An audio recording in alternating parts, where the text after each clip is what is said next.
Hey everyone, so today I want to talk about a common condition we see in our office every day and we get really good results with, and that's the condition known as sciatica. So what is sciatica?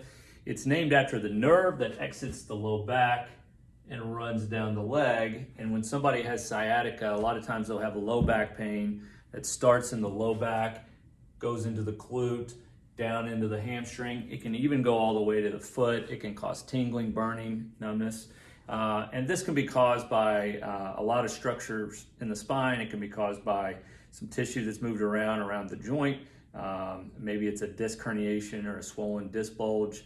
There can be bone that can cause it as well with arthritis. But this can be pretty debilitating. It hurts a lot when it happens, and it can get to a point where it requires intervention with surgery. So on the first day when somebody comes in with sciatica, it's always really important to be properly assessed. And as soon as you figure out that you're a good candidate for whether it's manipulation or adjustments at the office, PT exercises, as soon as you get the green light for that, sciatica responds really, really well.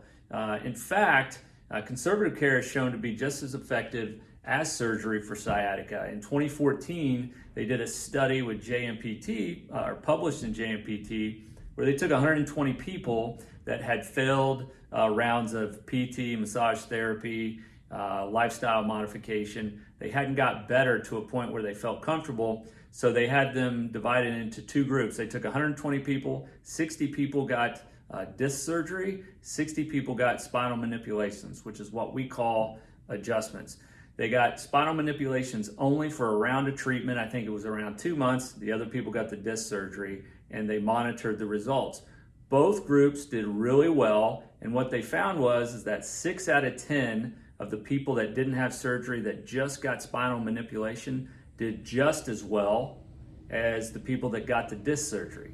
So a 60% chance you're going in for surgery, but if you go through a round of manipulations, you could avoid surgery altogether. This is a big deal because if you can avoid surgery and just stick to conservative care, it's something you should explore. A lot of times I have patients that come in, they're ready for surgery, they're worried they're gonna have to have surgery, and if we undergo a round of treatment, we're gonna see improvement the majority of the time, and if not, at that point you fail, then you can go the surgical route. And that's what they found in this study. The 4 out of 10 that didn't do well, they sent off to surgery. Those people did just as good as the other group that didn't wait 6 to 8 weeks to have the surgery. So that time lost didn't set them back at all. So where should you start with sciatica? You should start with conservative care. You need to be properly assessed. And the majority of the time, you're going to do really well. And remember, in this study, all they did was spinal manipulation. They didn't do anything outside of that. And if you're a patient in our office, we do the adjustments and the manipulation, but we also do a lot of muscle therapies to speed up the progress and get you better sooner. And then we also rehabilitate the areas that need to be strengthened, or maybe you need to learn how to lift properly. We focus on all these other factors in conjunction with the manipulation or the adjustments to get you better faster. So when it comes to sciatica, it can shut you down, it can be scary, but the majority of the time people respond really well to chiropractic care, to PT, conservative care, and it makes a lot of sense to be properly assessed and go down that route before you jump right onto a surgeon's table. So I hope this information is beneficial, and I'll talk to you soon.